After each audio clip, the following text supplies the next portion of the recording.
Hello friends, कैसे हैं आप सभी। उम्मीद करते हैं सभी लोग मस्त होंगे और अपनी पढ़ाई सभी लोग कर ही रहे हैं। हम लोग निरंतर प्रयासरत हैं और भविष्य में अवश्य कुछ न कुछ हम सभी अच्छा करेंगे। तो फ्रेंड्स, आज के लेक्चर में जैसा कि हमने बताया था कि फर्स्ट चैप्टर हमारा ख़त्म हो चुका है पदार्थ। आज हम सेकंड चैप्टर स्टार्ट करेंगे विलयन। तो चलिए आज हम पढ़ते हैं और वीडियो पूरा देखें और जो भी सुझाव हो या वीडियो कैसा लगा, कहाँ क्या कमी है, क्या और अच्छा होना चाहिए, कमेंट करके अवश्य बताएं। तो फ्रेंड्स, आज का चैप्टर है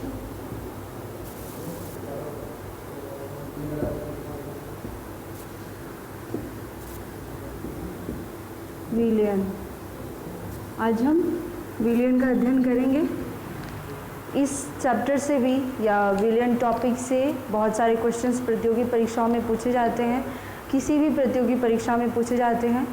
बहुत कम चीज़ें हैं लेकिन बहुत ही इम्पॉर्टेंट हैं, इसलिए ध्यान से देखें और पूरा वीडियो देखें, अच्छे से समझें, अच्छे से पढ़ाई करें। आज हम विलयन देख रहे हैं। विलयन को सबसे पहले 3 भागों में बांट लेते हैं। सबसे पहले इसका अर्थ या परिभाषा,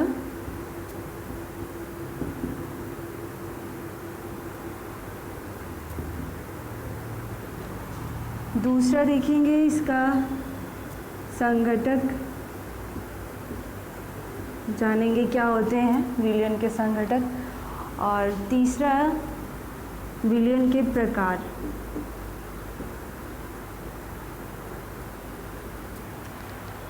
अर्थ या परिभाषा में विलयन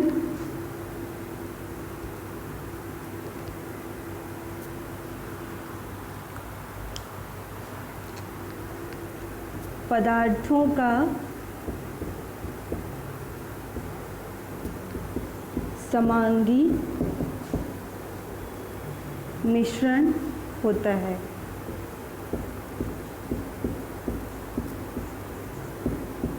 समांगी मिश्रण अर्थात इसमें जो भी घटक होंगे, जो जो चीज़ें इसमें मिली होंगी, वे सभी केमिस्ट्री पढ़ रहे हैं तो केमिस्ट्री में विलेय विलायक बोलते हैं। विलेय इसमें अच्छे से घुल जाएंगे।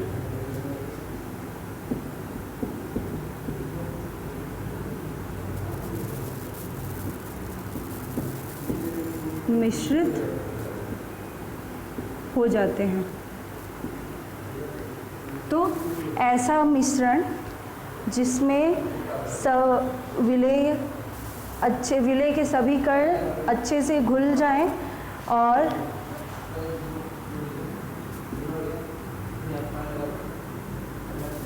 प्रत्येक भाग में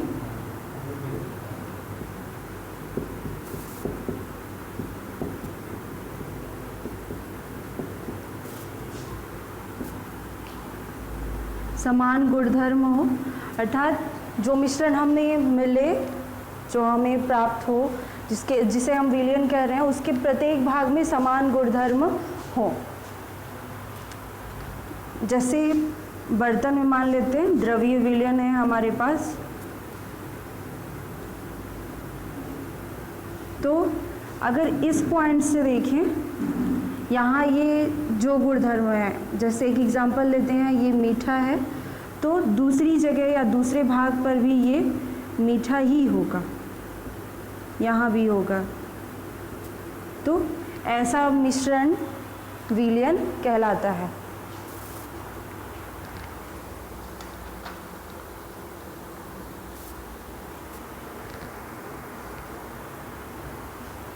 चूँकि समांगी बोल रहे हैं तो 2 विशेषताएं हैं कि विलेय अच्छे से मिश्रित होंगे, अच्छे से घुलेंगे, दूसरा प्रत्येक भाग में समान गुणधर्म होंगे और इनमें मूल घटक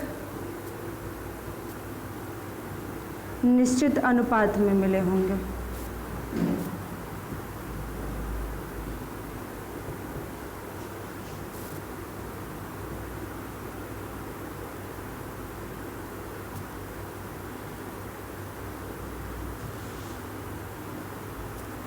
तो विलयन की परिभाषा, विलयन पदार्थों का समांगी मिश्रण है। एक लाइन में उसकी विशेषताएं जाने तो इनमें विलेय अच्छे से मिश्रित हो जाते हैं। विलेय के प्रत्येक कण घुलकर समांग मिश्रण तैयार करते हैं।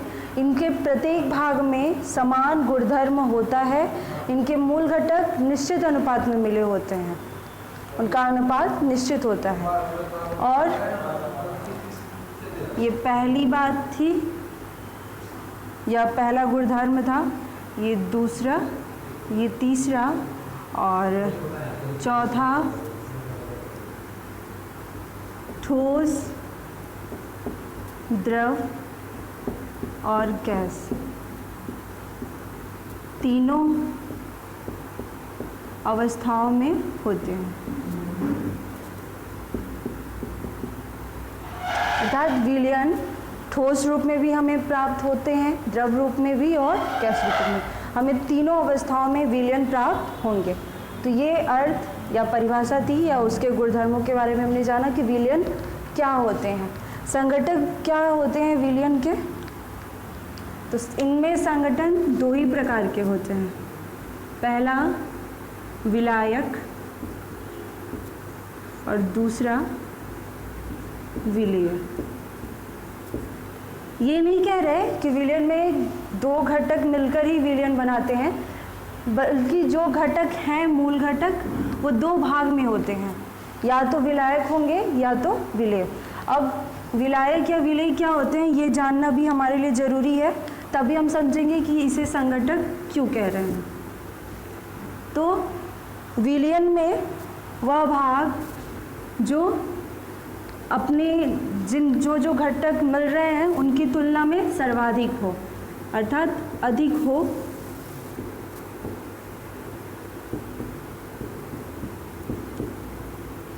उसे विलायक कहते हैं। अर्थात अपने आप में विलीन करने वाला, जो अधिक मात्रा में होगा वही अपने आप में विलीन करेगा, वही अपने गुणधर्म औरों में बांटेगा, तो उसे क्या कहेंगे?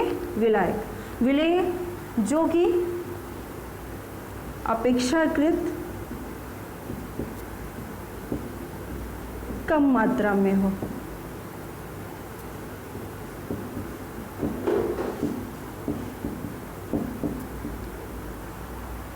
अपेक्षाकृत कम मात्रा में हो, अर्थात विलायक से की तुलना में जब कम जो होगा उस वही विलेय होगा, यानी खुद विलीन होने वाला।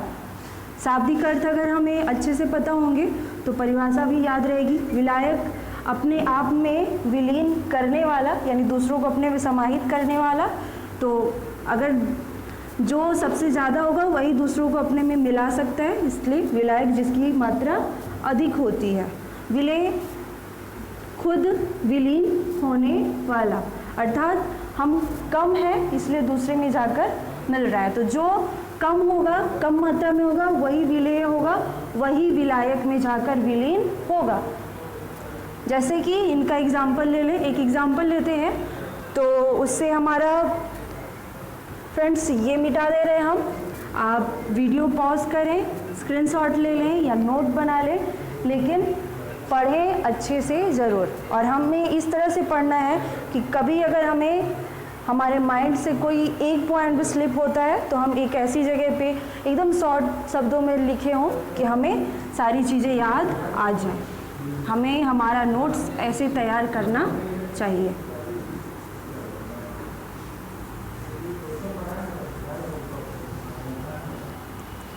इनका एग्जाम्पल लेंगे अगर,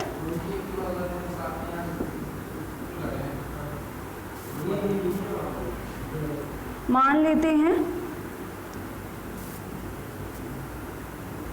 नमक और पानी, इनका मिश्रण, नमक और पानी का मिश्रण हम ले रहे हैं और समांग मिश्रण तैयार कर रहे हैं। समांग मिश्रण तैयार कर रहे हैं तो विलयन प्राप्त होगा हमें। अब विलयन तो बन रहा है, लेकिन संघटक हमने कहा कि विलायक और विलेय होते हैं। तो विलायक कौन होगा और विलेय कौन होगा? मानते हैं नमक 10 ग्राम है और पानी 50 ग्राम। तो फ्रेंड्स अभी हमने यहाँ लिखा है कि अधिक मात्रा हो तो कौन होगा? विलायक। इन दोनों में अधिक मात्रा में कौन है? पानी। तो पानी क्या होगा? विलायक। और इसकी तुलना में ये कम मात्रा में है तो ये हो जाएगा विलेय। तो मुख्य रूप से दो ही संघटक होते हैं विलयन के, विलायक और विलेय।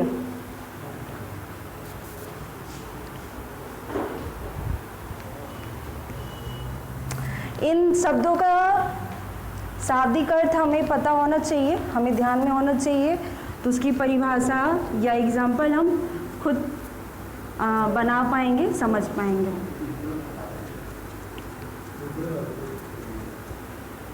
अब हम देखते हैं विलयन के प्रकार।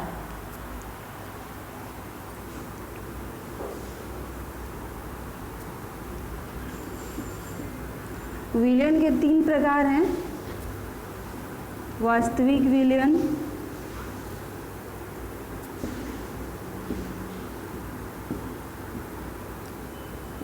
निलंबित विलयन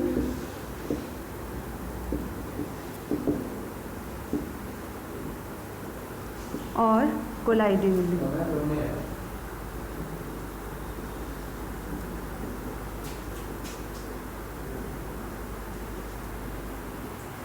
सबसे पहले, क्योंकि हमने विलयन की परिभाषा ही देखी थी कि ये पदार्थों का समांग मिश्रण होता है, तो ये विलयनों के प्रकार हैं। हम देखेंगे इनमें से कौन सा विलयन समांग होता है और कौन सा नहीं। तो जो वास्तविक विलयन होते हैं वो समांग होते हैं, अर्थात इनके जो मूल कण होंगे या जो विलेय होंगे वो अच्छे से मिश्रित हो जाते हैं। निलंबित विलयन में ये विषमांग होते हैं, अर्थात विलयन के गुण तो हैं लेकिन ये समांग नहीं है। इनके गुण, प्रत्येक भाग का गुणधर्म अलग होगा, अनुपात अनिश्चित होगा और इनके विलेय के कण अच्छे से मिश्रित नहीं होंगे। विलयन एकदम एक रूप में हमें प्राप्त नहीं होगा। कोलाइडी विलयन ये भी समांग होते हैं। समांग और विषमांग हम जानते ही हैं, कई बार इसको देखा हमने, तो ये शब्द यहाँ हमें समझ आने चाहिए।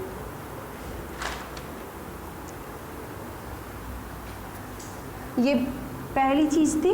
इन तीनों में वास्तविक विलयन समांग होते हैं, निलंबित विलयन विषमांग है और कोलाइडी विलयन भी समांग है। दूसरा, इनके आकार की बात करें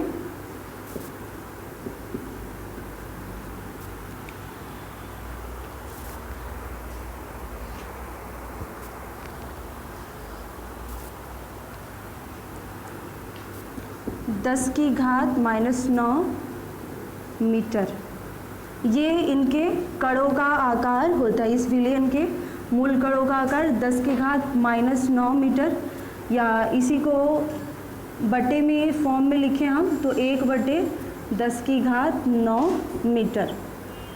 ये मीटर में है, अगर इसको न्यूटन मीटर में लिखें तो 1 न्यूटन मीटर ये आकार है। और ये आकार जो कि माप में भी हमें समझ में आ रहा है बहुत छोटा है, घात में माइनस में जा रहा है, तो ये इसका आकार, सॉरी इनका आकार, वास्तविक विलयन में जो मूल कण होते हैं उनका आकार बहुत छोटा होता है और इतना छोटा होता है कि इन्हें सामान्यतः सूक्ष्मदर्शी से भी देखा नहीं जा सकता।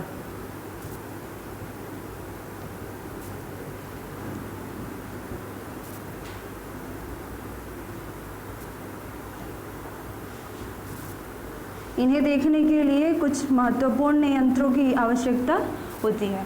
इनका आकार 1 नैनोमीटर या मीटर में कहें तो 10⁻⁹ मीटर, जो कि बहुत छोटा है और बहुत छोटे आकार होने के कारण इन्हें सामान्यतः सूक्ष्मदर्शी से भी देखा नहीं जा सकता है। निलंबित विलयन की बात करें आकार की, तो ये 100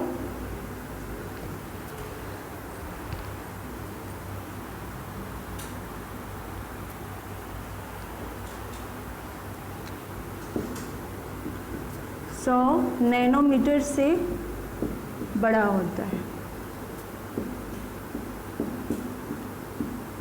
तो इतना आकार है जो कि वास्तविक विलयन के मूल कणों से बड़ा है।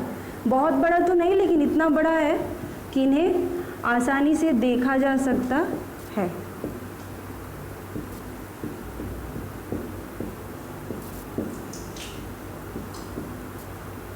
फ्रेंड्स, यहाँ देखने के लिए हम पूरे विलयन की बात नहीं कर रहे हैं, इनके मूल कणों की बात कर रहे हैं कि उनके कणों को देखा जा सकता है या नहीं।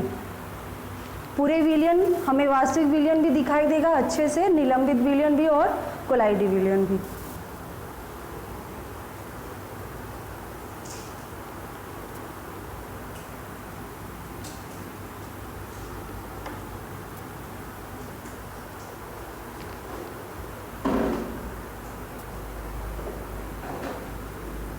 और कोलाइडी विलयन के मूल कणों की बात करें तो इनका आकार होता है 1000 नैनोमीटर लगभग। तो ये भी बड़े हैं और इन्हें भी आसानी से देखा जा सकता है।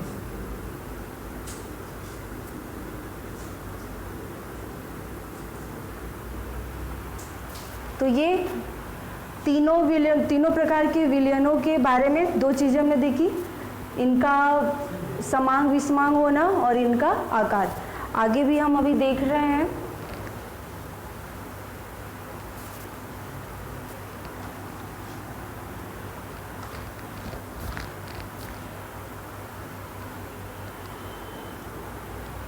तीसरी चीज़, तो ये पारदर्शी होते हैं। कौन? वास्तविक विलयन पारदर्शी होते हैं, निलंबित विलयन अपारदर्शित होते हैं। और कोलाइडी विलयन भी अपारदर्शी होते हैं। अभी थोड़ी आगे जाके वीडियो हम लगातार देखते रहें तो इसका कारण भी बताते हैं कि ये पारदर्शी क्यों है और ये दोनों अपारदर्शी क्यों है। पारदर्शी या अपारदर्शी का मतलब सीधे ये है कि आर पार देखा जा सकना। तो कैसे है ये भी हम लोग देख लेंगे। और आगे देखें चौथा, तो टिंडल प्रभाव। ये टिंडल प्रभाव को वास्तविक विलयन नहीं दर्शाते हैं।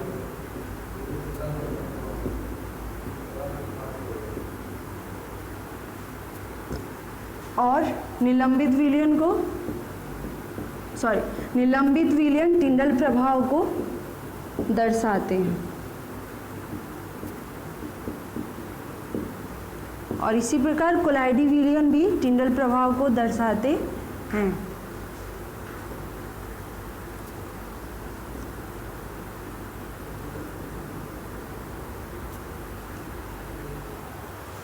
तो टिंडल प्रभाव को दर्शाते हैं नहीं दर्शाते हैं, तो इससे पहले हम जान लेते हैं कि टिंडल प्रभाव है क्या।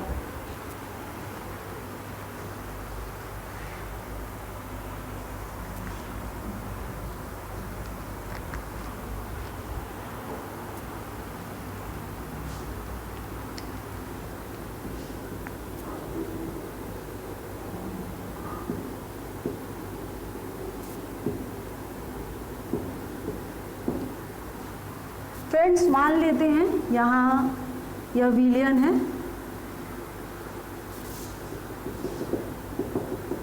जैसे कि हमने अभी बताया था, विलयन ठोस, द्रव, गैस तीनों अवस्थाओं में होते हैं।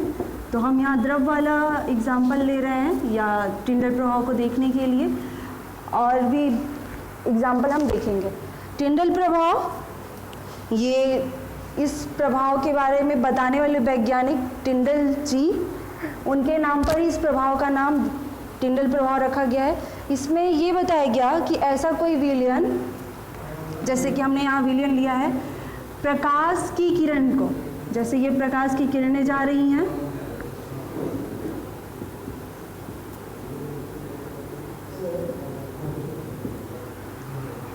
प्रकाश की किरण को अपने में से सीधे न गुजरने दे, अर्थात सीधे न गुजरने दे अर्थात उनको फैला दें, उनकी दिशा को बदल दें, ऐसा अगर कर देती हैं, जैसे ये किरणें आ रही हैं तो सामान्यतः यहाँ जाना चाहिए, लेकिन यहाँ अगर निकल गई अर्थात फैला दें इन किरणों को। अगर प्रकाश किरणें हैं इनको फैला देती हैं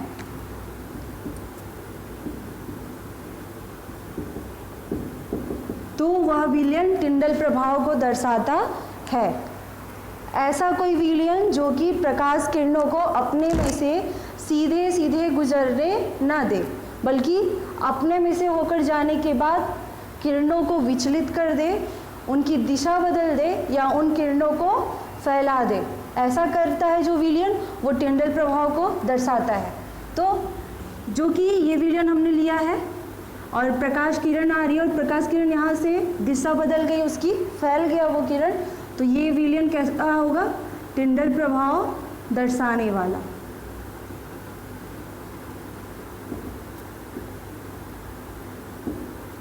दर्शाने वाला। सामान्यतः हम एक बहुत अच्छा एग्जाम्पल लें, और एग्जाम्पल कई प्रश्नों के लिए हम उपयोग करते हैं, छोटी क्लासों से पढ़ते भी आए हैं, सब लोग जानते होंगे। एक बंद कमरा जहाँ से कोई भी रोशनी नहीं आ रही है, पूरी तरह से अंधेरा है, उसमें से कोई एक छिद्र जहाँ से उजाला या प्रकाश की किरण आती हो, अगर उसे ध्यान से देखें तो उस प्रकाश की किरण में जो रे हमें दिखेगी उसमें धूल के कण बहुत सारे दिखेंगे और वो लोग घूमते हुए दिखाई देंगे, वो एक जगह स्थिर नहीं है। क्यों? क्योंकि वो वायुमंडल में वायुमंडल का ही वातावरण है, वहाँ जल वाष्प हैं, धूल के कण हैं, वही सब हैं, लेकिन वहाँ प्रकाश की किरण फैली है और वही जो प्रभाव हम देखते हैं उस प्रभाव को कहते हैं टिंडल प्रभाव। तो जो वास्तविक विलयन होते हैं वो विलयन टिंडल प्रभाव नहीं दर्शाते, अर्थात जो वास्तविक विलयन होगा उनसे गुजर कर कोई प्रकाश की किरण सीधे सीधे निकल जाएगी, बिल्कुल भी विचलित नहीं होगी। निलंबित विलयन और कोलाइडी विलयन में टिंडल प्रभाव ये दोनों ही विलयन दर्शाते हैं, अर्थात इन विलयनों से होकर गुजरने वाली प्रकाश किरण विचलित हो जाएगी, फैल जाएगी या अपनी दिशा बदल देगी, विचलित हो जाएगी। पांचवी चीज ब्राउनी गति। तो ब्राउनी गति केवल निलंबित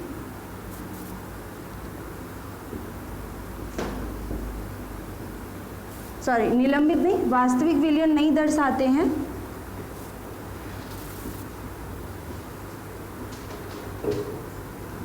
ब्राउनी गति को वास्तविक विलयन नहीं दर्शाते और निलंबित विलयन दर्शाते हैं, कोलाइडी विलयन भी दर्शाते हैं।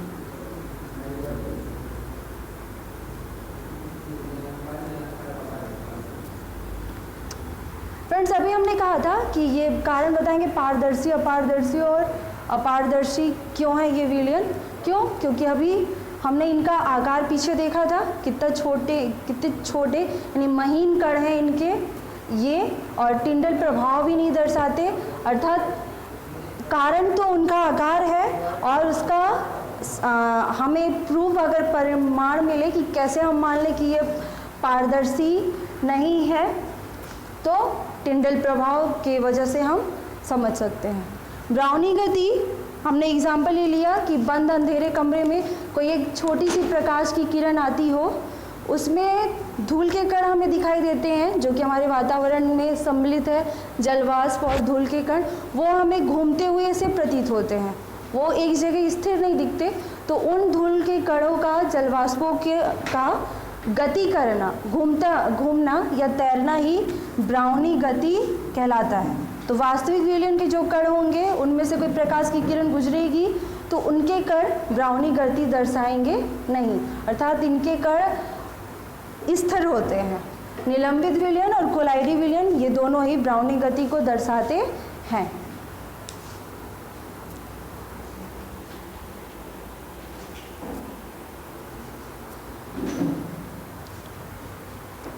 ब्राउनी गति को ही इंग्लिश में जिग जैग कहते हैं।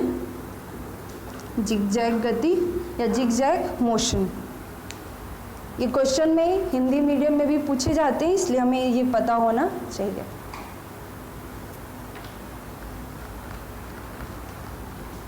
तो हमने 5 चीज़ें देखी इन विलियनों में, और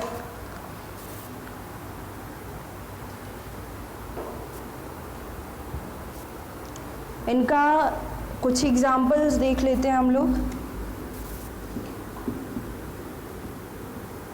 वास्तविक विलियन का एग्जाम्पल पानी और शक्कर का विलियन। ये सामान्यतः हम अपने घरों में देख सकते हैं। इनके प्रत्येक भाग में इनका गुणधर्म एक समान होता है, इनका अनुपात भी निश्चित होता है। अगर हम अनुपात थोड़ा भी आगे पीछे करते हैं तो स्वाद या उनका गुण बदल जाएगा। नमक, पानी, इस तरह के और भी एग्जाम्पल बहुत आसानी से हम समझ सकते हैं। निलंबित विलियन के एग्जाम्पल, क्योंकि हमने देखा था ये विषमांगी है, अर्थात ऐसा कोई विलियन होगा जिसमें घटक हमें अलग अलग समझ में आते हों। तो पानी और बालू का मिश्रण, ऐसा विलियन, क्योंकि पानी और बालू है तो भले ही हम कितना भी मिक्स कर दें, कुछ ही क्षणों के बाद बालू नीचे ऐसे बैठ जाएंगे और पानी ऊपर आ जाएगा।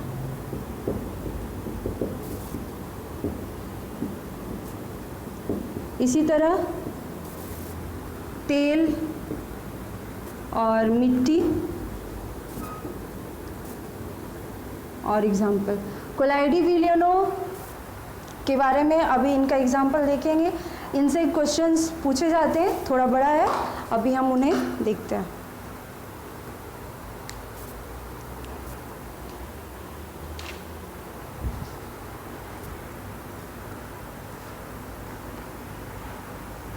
तो ये विलियन के प्रकार हमने देखा।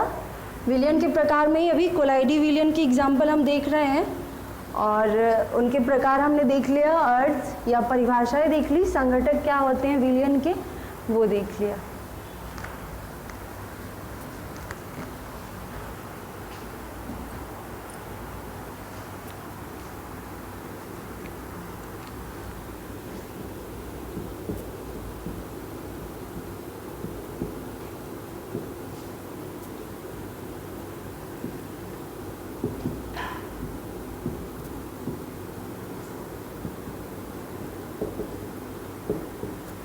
तो फ्रेंड्स, कोलाइडी विलियन में, चूंकि विलियन हमने कहा था ठोस, द्रव और गैस तीनों अवस्थाओं में होते हैं, तो हम देखते हैं चूंकि 3 अवस्थाएं हैं और 3 मिलके करेंगे। यहाँ हम लिखते हैं पहले, विलियन में 2 भाग होते हैं, हमने देखा था, विलायक और विलेय।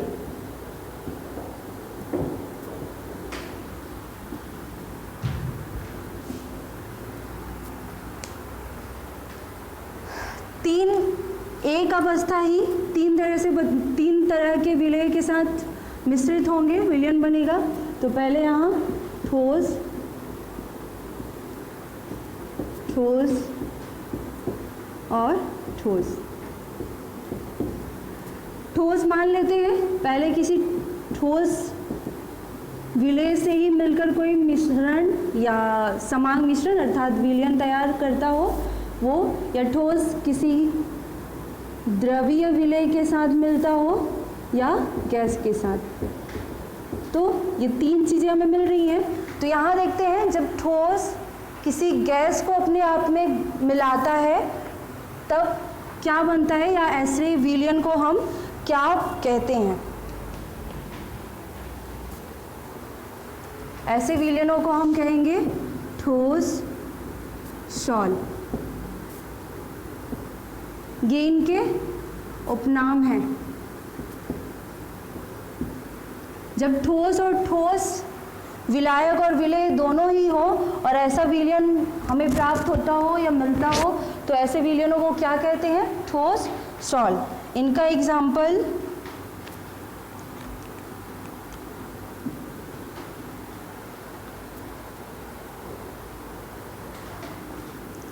सभी प्रकार की मिश्र धातुएं,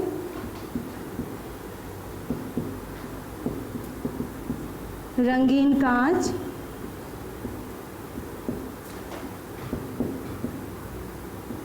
एक्सेट्रा। जब ठोस और द्रव, ठोस विलायक हो और द्रव विलेय हो, तब विलयन बनता हो, तो उसको कौन सा उपनाम देते हैं?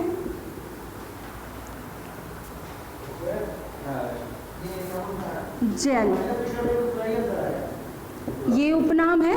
इनके एग्जाम्पल हम अगर देखें तो पनीर,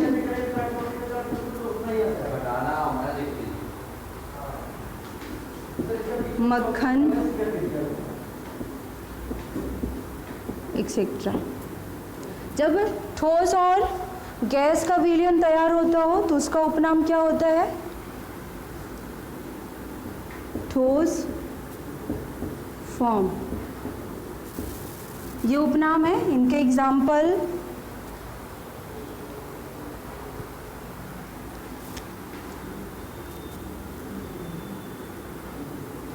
रबर, कपूर,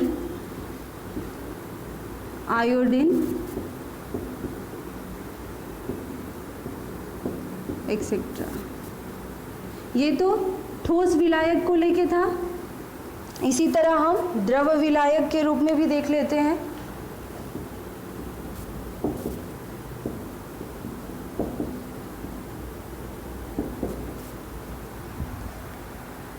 द्रव विलेयों में क्रिया करे, विलेयों में जब मिश्रित होगा तो पहले मान लेते हैं ठोस विलेय होगा, फिर द्रव विलेय और गैस। तो जब द्रव विलायक हो यानी अधिक मात्रा में कोई द्रव हो जो कि ठोस, किसी ठोस से मिश्रित होता हो, तो उसका उपनाम क्या देते हैं? शॉल। ये उपनाम है। इनका एग्जाम्पल होगा स्याही, पेंट, कलर वाला पेंट, एक्सेट्रा। अर्थात द्रव में ठोस घुल रहा हो, फिर द्रव में द्रव ही घुलता हो। इसका एग्जाम्पल अभी भी हमने देखा था, उसको वास्तविक विलयन भी बोल सकते हैं। तो द्रव में द्रव घुला, इसको क्या बोलते हैं? इमल्सन।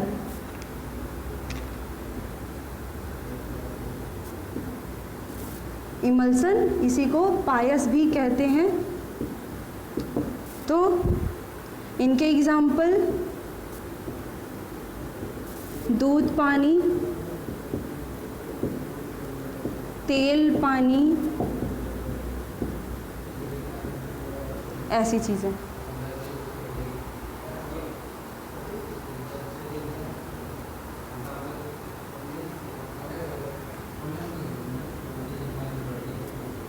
दही, एक्सेट्रा। जब द्रव किसी गैस को अपने में मिलाता हो तो उसको क्या कहेंगे? फॉर्म।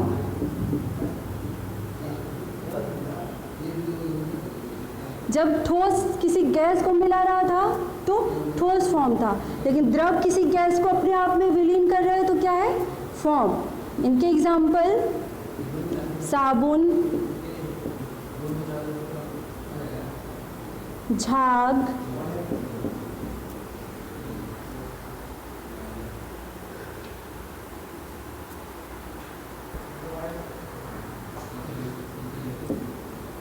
पानी और CO2 विलयन।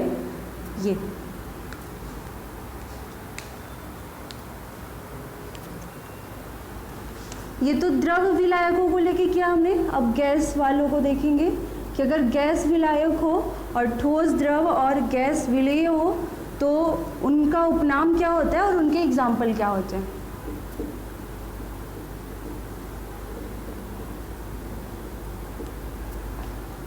ये भी पहले मान लेते किसी ठोस से क्रिया करेगा, मिश्रित होगा, द्रव से भी होगा और गैस से भी। क्यों? क्योंकि विलयन तीनों अवस्थाओं में होते हैं।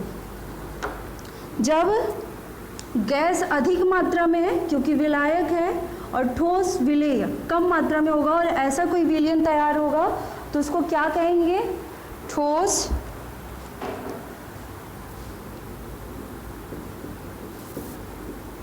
एरोसॉल। ठोस एरोसॉल उपनाम है और इनका एग्जाम्पल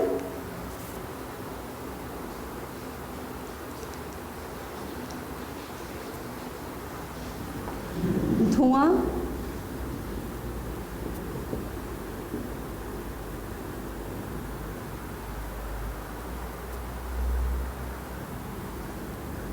वायु और आयोडीन का विलयन,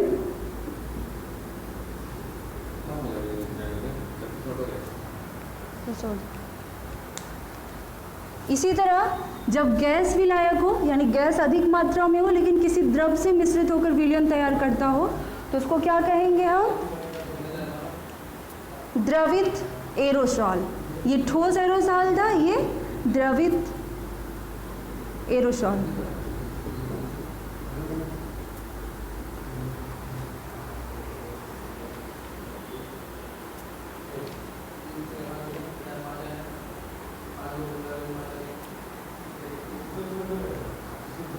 इनके ही उदाहरण देखें हम तो बादल, कोहरा एक्सेट्रा इत्यादि। इसी प्रकार जब गैस और गैस का मिश्रण तैयार हो तो इसका उपनाम भी क्या होगा? गैस। इसका सबसे अच्छा एग्जाम्पल है हमारे पास वायु, जो कि गैसों का ही मिश्रण है। उसमें ऑक्सीजन, नाइट्रोजन, कार्बन डाइऑक्साइड, जलवाष्प, धूल के कण, कई गैसें हैं। तो सिर्फ गैसों का, गैस और गैसों का मिश्रण है और उसका सबसे अच्छा एग्जाम्पल है वायु। फ्रेंड, यहाँ हमने कोलाइडी विलयन का वो हमने कहा था कि एग्जाम्पल देख रहे हैं, तो हम यहाँ एग्जाम्पल के साथ साथ और महत्वपूर्ण चीज़ें देखें और इनसे प्रश्न भी पूछे जाते हैं। जैसे कि क्वेश्चन ये आए कि ठोस विलायक हो और विलेय भी कोई ठोस अवस्था वाला ही हो तो ऐसे विलयन को क्या कहते हैं या ऐसे विलयन का उपनाम क्या होता है? तो क्या होगा? ठोस सॉल।